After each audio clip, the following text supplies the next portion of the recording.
Shalom para pendengar yang dikasihi oleh Tuhan Yesus. Kiranya Tuhan memberikan rahmat-Nya kepada para pendengar semua. Sebentar lagi kita akan mendengarkan pembacaan Alkitab audio dalam versi bahasa Indonesia sehari-hari. Siapkan hati saudara. Yohanes pasal 2. Perkawinan di Kana. Pada hari ketiga ada perkawinan di Kana yang di Galilea, dan ibu Yesus ada di situ. Yesus dan murid-muridnya diundang juga ke perkawinan itu. Ketika mereka kekurangan anggur, ibu Yesus berkata kepadanya, "Mereka kehabisan anggur." Kata Yesus kepadanya, "Mau apakah engkau daripadaku, ibu? Saatku belum tiba." Tetapi ibu Yesus berkata kepada pelayan-pelayan, "Apa yang dikatakan kepadamu, buatlah itu." Di situ ada 6 tempayan yang disediakan untuk pembasuhan menurut adat orang Yahudi.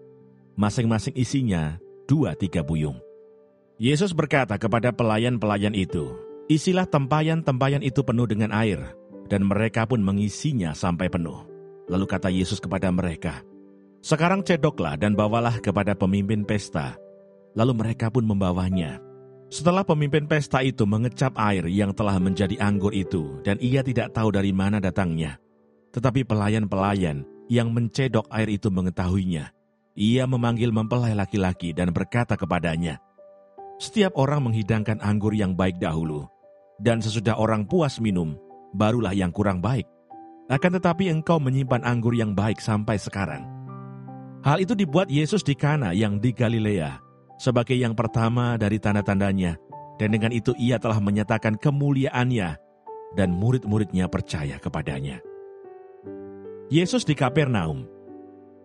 Sesudah itu Yesus pergi ke Kapernaum bersama-sama dengan ibunya dan saudara-saudaranya dan murid-muridnya, dan mereka tinggal di situ hanya beberapa hari saja. Yesus menyucikan bait Allah. Ketika hari raya Paskah orang Yahudi sudah dekat, Yesus berangkat ke Yerusalem. Dalam bait suci didapatinya pedagang-pedagang lembu, kambing domba dan merpati, dan penukar-penukar uang duduk di situ.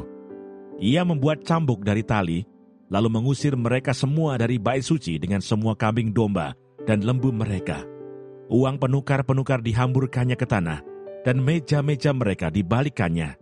Kepada pedagang-pedagang merpati ia berkata, "Ambil semuanya ini dari sini. Jangan kamu membuat rumah Bapakku menjadi tempat berjualan." Maka teringatlah murid-muridnya bahwa ada tertulis, "Cinta untuk rumahmu menghanguskan aku." Orang-orang Yahudi menantang Yesus katanya, "Tanda apakah dapat engkau tunjukkan kepada kami bahwa engkau berhak bertindak demikian?" Jawab Yesus kepada mereka, "Rombak bait Allah ini, dan dalam 3 hari aku akan mendirikannya kembali." Lalu kata orang Yahudi kepadanya, 46 tahun orang mendirikan bait Allah ini, dan engkau dapat membangunnya dalam 3 hari. Tetapi yang dimaksudkannya dengan bait Allah ialah tubuhnya sendiri.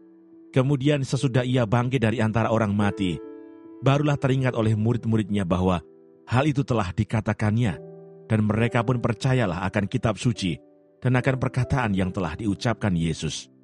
Dan sementara ia di Yerusalem selama hari raya Paskah, banyak orang percaya dalam namanya, karena mereka telah melihat tanda-tanda yang diadakannya. Tetapi Yesus sendiri tidak mempercayakan dirinya kepada mereka, karena ia mengenal mereka semua, dan karena tidak perlu seorang pun memberi kesaksian kepadanya tentang manusia, sebab ia tahu apa yang ada di dalam hati manusia. Terima kasih Bapa di surga untuk firman-Mu hari ini. Berkati kami semua supaya kami mengerti isi hati-Mu. Terima kasih para pendengar semua, kiranya Tuhan memberkati. Dan jangan lupa untuk share dan subscribe.